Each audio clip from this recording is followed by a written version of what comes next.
Opened the door and the side mirror caught me. There was a wicked face, straight up malevolent, looked evil as fuck. I was talking on the phone and I just yelled, "Oh shit!" Dropped my phone, scooped it back up quick, jumped in, slammed the door, sat there like, what the fuck was that? Drove down to the gas station, just down the hill, and I seen this guy. Man, he looked like the kind of dude who'd be down at an elementary school, sniffing kids' bike seats. Straight creeper vibes, grabbed a gallon of milk and a pack of smokes. I didn't even want to go back to the house. Shit felt scary as fuck for no reason, but I had pets in there, so I went anyway. The drive back felt wrong, trees all arched over the road like a tunnel, dead dark, looking like a nightmare. I kept thinking, what the fuck am I doing? Everything felt possessed. I got back, slammed the door shut, but I could feel something follow me. Didn't look around, just straight to the bedroom. Sat on the corner of the bed, facing away from the door. My Maine Coon sat in front of me, staring. Then her eyes shifted, looked over my shoulder and to the side, and the room just dimmed like someone turned down the fucking light. She got wide-eyed, backed up a little, and I knew something was behind me. Didn't move, didn't turn, just sat there until whatever it was faded. Later that night I had to piss, didn't want to go out there, but I had to. And I just thought, if Satan or some shit's gonna get me, then I guess I'm getting got with my dick out taking a piss.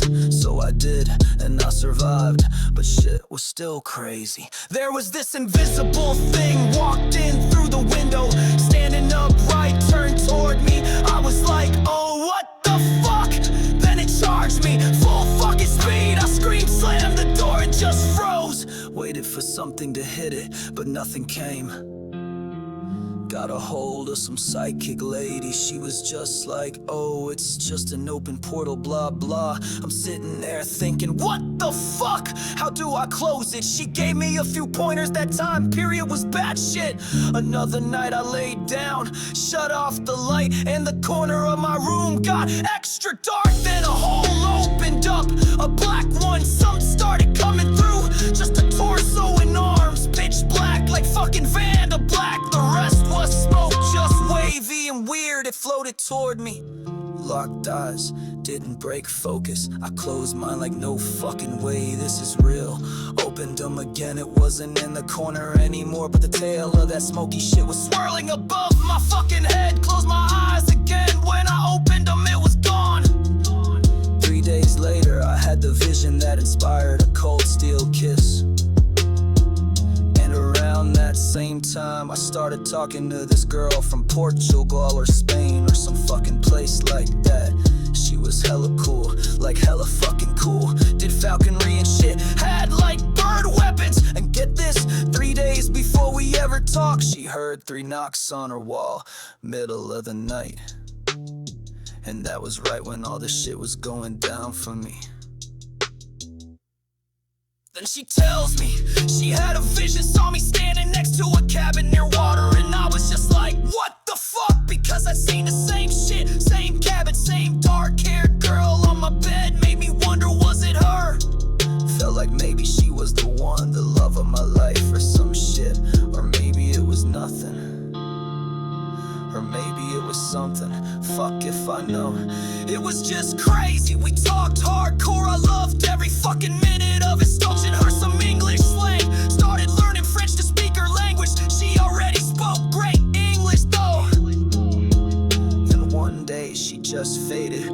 Never heard from her again, but I'll never forget her. She was hella cool.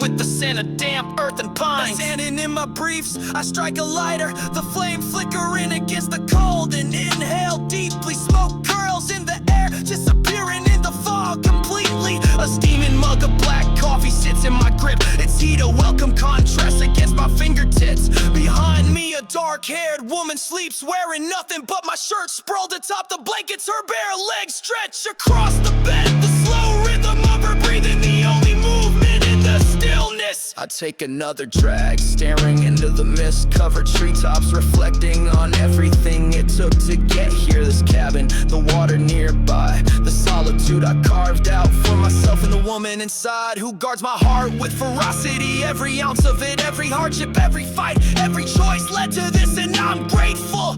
The morning air bites at my skin as I step inside the warmth of the cabin wrapping around me. I climb onto the bed, my hand grazing the bare skin of the woman I cherish. She stirs slightly, murmuring something incoherent, her lips parting in a soft sigh. I press a kiss to the side of her face, and she instinctively turns toward me, eyes still closed. My lips find hers and she smiles, I guess my mouth. I kiss her teeth and she lets out a quiet, contented sound. I settle onto the pillow and she moves closer, pressing every inch of herself against me as if she refuses to leave any space between us. My arm wraps around her, holding her against me. As the world outside slowly begins to wake, the mist thins and beams of golden light pierce through the trees, catching on dewdrops and turning them to scattered diamonds. Then the vision fades and I'm brought back into my real world, where everything is falling apart. Broken, stress, struggling to survive, and suicide occupies the majority of my mind. In this existence that challenges me to find anything to make life worthwhile, I stare at the ceiling of the late night motorhome alone, hear the sound of a cat vomiting somewhere out of sight, and the slap as it hits surface. The stir of the dog flopping off the couch, my eyes squint as I hear the dog's tongue lapping at things it shouldn't be. Well, at least I didn't have to deal with it. Nasty bitch, nasty bitch. Then reflecting on everything it took to get here, the vehicles constantly broken down, the universe constantly reminding me I have overstayed this insist. Dangling my dreams and pulling them away again and again.